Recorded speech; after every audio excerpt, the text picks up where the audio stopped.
Cuba kita tengok di dalam kitab Ihya Ulumuddin. Al-Imam Hujjatul Islam, Al-Imam Ghazali rahimahullah ta'ala menyebutkan kepada kita bahawa nikmat itu terbahagi kepada 5. Ibu-ibu sekalian, nikmat ni ada 5 besar nikmat ni. Iaitu yang pertama duduk pada tingkatan paling bawah ialah nikmat yang namanya al-mal, harta benda.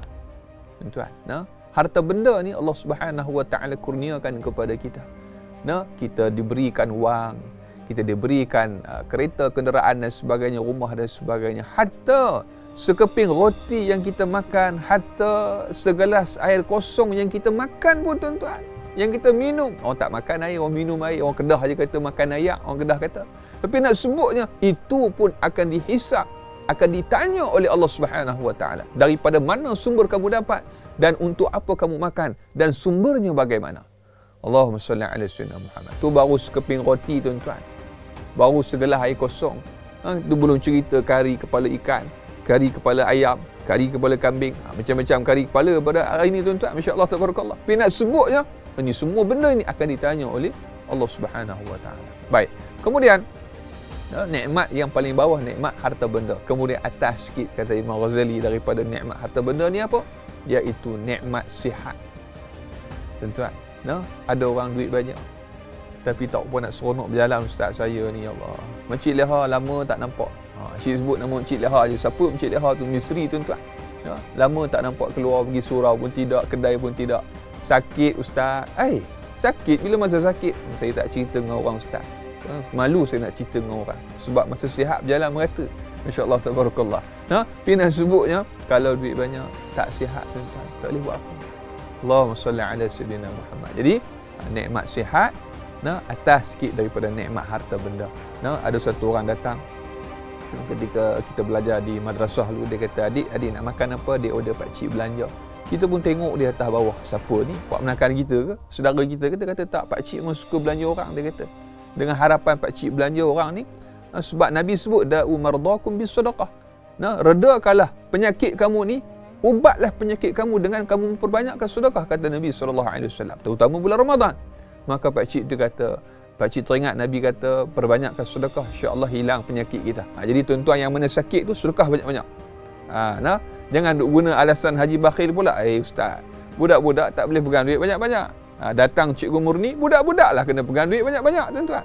Ni tuan-tuan, jangan lari niat kita. Baik, tapi nak sebutnya kepada kita, dia pun datang tuan-tuan. Dia kata adik nak makan 4-5 orang, adik order je. Kita ni budak-budak pondok ni tuan-tuan, kita ni pantang dengar perkataan pak cik belanja. Tuan-tuan, dia jadi macam gunung berapi tuan-tuan. Ni tak sabar ni tuan-tuan, menggeletar kita. Kita bersiku kawan kita. Order. Siakap 3 rasa, sotong 2 rasa, sotong celok tepung, macam-macam lah tuan-tuan. Sebut bulan puasa ni rasa terliur pula tuan-tuan. Kita pun order makan. Kita pun tengok, pak cik tak order ke? Pak cik belanja kami, sepatutnya pak cik yang order lagi banyak. Dia kata, adik, pak cik bukan tak mau order, tapi doktor marah, dia kata. Masya-Allah tabarakallah. Pak cik ada duit tapi pak cik tak boleh makan macam yang adik makan. Cuba adik tengok, pak cik makan ubat macam adik makan nasi, dia kata. Dan adik makan nasi macam pak cik makan ubat. Sebab apa? Allah Ta'ala uji dia. Mungkin ada hikmah di sebalik kesakitan yang dilalui oleh orang tersebut. Kita doakan kesembuhan kepada dia, insya-Allah. Baik. Kemudian yang ketiga, ibu-ibu, ayah-ayah sesayang kerana Allah Subhanahu wa taala yang menuntun Ramadan kita pada hari ini. Ceritanya nikmat yang ketiga atas sikit daripada nikmat al-mal, harta benda. Atas sikit daripada nikmat sihat, iaitu nikmat kesempurnaan fizikal dan panca indera. Allahumma salli ala sayyidina Muhammad. Tuan-tuan, disebutkan di dalam kitab Penawar Bagi Hati yang dikarang, yang disusun oleh Syekh Abdul Qadir Mandiri Al-Indonesi rahimahullah. Kata pengarang menyebutkan, ketahuilah olehmu bahawasanya Allah Subhanahu wa taala mengurniakan kepada engkau 7 anggota zahir yang besar nikmatnya, yang wajib kita syukur. Ada lidah, mulut kita ni, ada kedua mata, kedua telinga, kedua tangan, kedua kaki, perut dan kemaluan. Ada 7 anggota zahir yang besar nikmatnya tuan-tuan. Masya-Allah tabarakallah. Nampak macam biasa je ustaz. Berapa ramai orang hari ni tak merasakan nikmat ini sebagai satu nikmat. Ni panca indera ni. Cuba tuan-tuan tidur hari ini dalam keadaan lena, bangun esok Allah Ta'ala cabut sebelah mata kita. Semalam boleh nampak, hari ini tak boleh nampak. Rasa tak hilang nikmat? Rasa tuan-tuan. Itulah pasal kamu Aiman, kerja main game je pagi petang siang malam. Kau dah buta tuan-tuan. Allahumma salli ala sayyidina Muhammad. Orang sembahyang tarawih kamu main game kat belakang masjid. Tuan-tuan, nak main game pun adik-adik sekalian tengok masa dah tuan-tuan. Kadang-kadang ni dia bawa pop, K-pop. Saya pun tak erti sebut tuan-tuan. Bukan pop biaya tuan-tuan. Tengah tarawih pun dia boleh dengan member dia kat belakang tuan-tuan. Duduk soh belakang. Dia layan K-pop tuan-tuan. Masya-Allah tabarakallah. Hormatlah rumah Allah. Hargailah nikmat mata yang Allah Ta'ala kurniakan kepada kita. Balik rumah kau berpop-pop lah kat belakang rumah kita tu. Jangan dekat masjid ni, masa untuk kita beribadah kritikal tuan-tuan. Tiba-tiba kita menggunakan untuk perkara yang tidak mengingat Allah Subhanahu wa Ta'ala. Fa bi ayyi ala rabbikuma tukadziban. Tuan-tuan dan puan-puan. Berikutnya, ada banyaklah kita dah bicarakan tentang nikmat tangan. Jangan membuat sesuatu perkara yang dilarang oleh Allah. Jangan type berita-berita perkara-perkara yang menyebabkan permusuhan orang lain. Jangan kita melaga-lagakan orang lain disebut mengadu domba dan sebagainya. Jangan kita memfitnah, jangan kita mengumpat. Jangan kita bercakap perkara yang boleh merosakkan masyarakat dan sebagainya. Kemudian dengan tangan kita, dengan telinga kita, jangan mendengar perkara yang haram. Tangan jangan menulis perkara yang tak elok. Kaki jangan melangkah ke tempat yang tak elok. Kemudian perut kita, kita bersyukur dengan perut dengan cara kata Imam Syafi'i rahimahullah ta'ala, dengan banyakkan berlapar. Ataupun kalau makan, jangan makan sehingga kenyang. Hal ini juga disebutkan oleh Al-Imam Zanuji rahimahullah dalam kitabnya Ta'alim Muta'alim. Seyogianya penuntut ilmu itu ataupun kita ini bersikap warak dalam kehidupan. Antara warak ialah tidak makan sehingga kenyang. Sebab kalau makan sehingga kenyang, dia akan membawa 1001 kebinasaan kepada kita. Penyakit banyak. Penyakit ni puncanya ialah daripada perut tuan-tuan. Masya-Allah tabarakallah. Jadi Allahumma salli ala sayyidina Muhammad, kena jaga kesihatan kita. Kemudian nikmat yang keempat ialah nikmat roh dan juga nyawa. Tuan-tuan, hidup kita ni satu nikmat yang besar daripada Allah Subhanahu wa Ta'ala. Saya teringat ibu-ibu sekalian, di bulan puasa ni nak belanja lagu boleh tuan-tuan? Hidup ini bagai lampu dinding yang dinyalakan di malam hari. Hidup ini bagai lampu dinding yang dinyalakan di malam hari. Apabila minyak sudah kering, ia kan pasti padam sendiri. Apabila minyak sudah kering, ia kan pasti padam sendiri. Tuan-tuan dan puan-puan, ibu-ibu, ayah-ayah yang sesayang kerana Allah Subhanahu wa Ta'ala, bila sebut tentang nikmat hidup ni tuan-tuan, hidup kita ni cuma sementara. Tuan-tuan, yang disebutkan oleh Nabi SAW, umur umat aku ni kata Rasulullah, baina 60 wa 70, antara 60 dan 70 tahun. Tu average umur umat Nabi Muhammad SAW. Yang kita guna umur kita ni, tolak masa makan, tolak masa minum, tolak masa bersukan dan sebagainya. Dapat berapa minit untuk kita beribadah kepada Allah? Ini semua akan ditanya oleh Allah Subhanahu wa Ta'ala.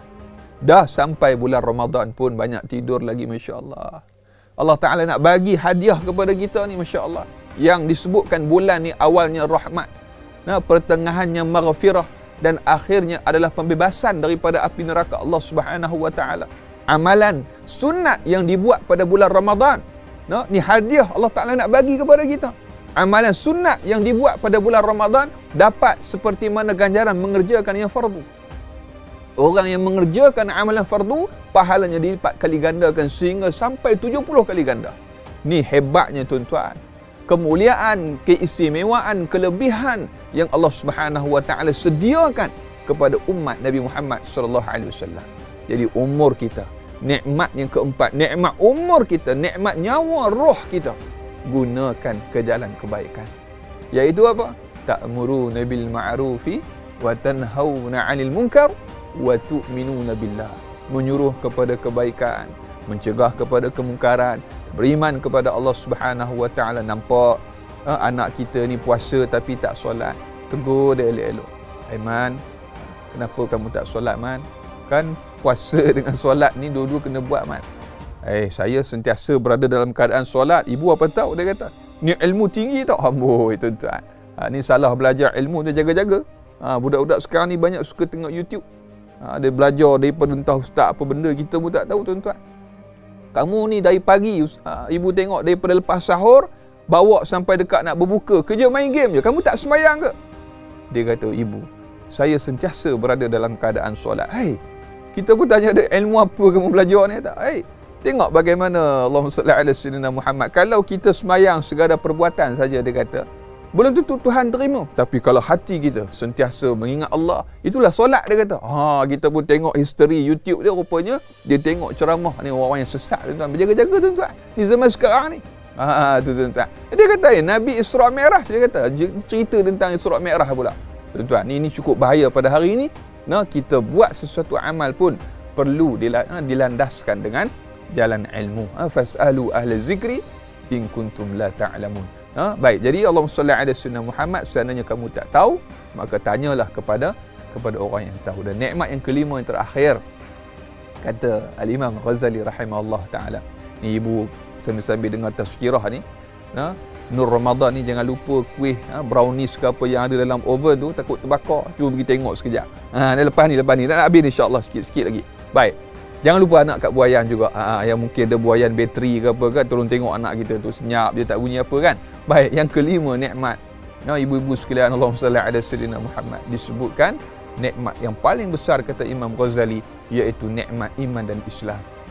Allahu akbar, tuan-tuan, bayangkan dalam berbilion manusia ni Allah Taala jadikan dalam muka bumi ini, Allah Taala berikan kepada kita nikmat iman dan Islam. Kita menjadi sebahagian daripada umat Nabi Muhammad sallallahu alaihi wasallam yang mendapat nikmat iman dan Islam. Man qala la ilaha illallah, kata Rasulullah, dakhala al-jannah. Kata Rasulullah sallallahu alaihi wasallam, siapa yang mengucapkan la ilaha illallah, tidak ada Tuhan yang berhak disembah melainkan Allah, dakhala al-jannah, wajib bagi dia syurga. Tuan-tuan, bayang kita yang ada kalimah yang mulia ini, kalimah tauhid ni, tuan-tuan, dapat kunci syurga, masuk ke dalam syurganya Allah Subhanahu wa taala, dambaan setiap daripada kita. Jadi tuan-tuan, hidup kita ni tak lama, tuan-tuan. Untuk apa kita bermusuh? Untuk apa kita saling memfitnah, kita mencaci? Untuk apa hidup dalam keadaan penuh pembaziran, tuan-tuan?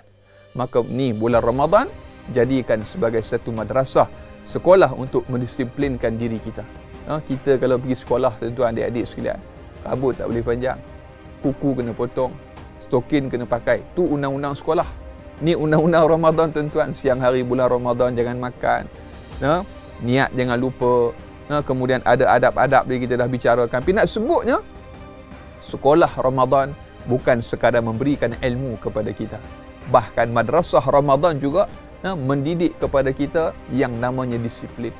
Jadi mudah-mudahan bila kita keluar daripada madrasah Ramadan ni, tuan-tuan, kita termasuk dalam kalangan orang-orang yang disebutkan la'allakum tattaqun, menjadi kita orang yang bertakwa kepada Allah, hasil buah atas usaha kita dengan izin daripada Allah Subhanahu wa taala, keluar dalam keadaan kita dibersihkan dosa kita seperti mana bayi yang baru dilahirkan. Mudah-mudahan ada rezeki kita dipertemukan dengan bulan Ramadan pada tahun akan datang, dan terlebih utama mudah-mudahan ada rezeki kita bertemu dengan malam yang lebih baik daripada 1000 bulan, iaitu malam yang dinamakan Lailatul Qadri khairum min alfi syahr dalam surah Al-Qadr.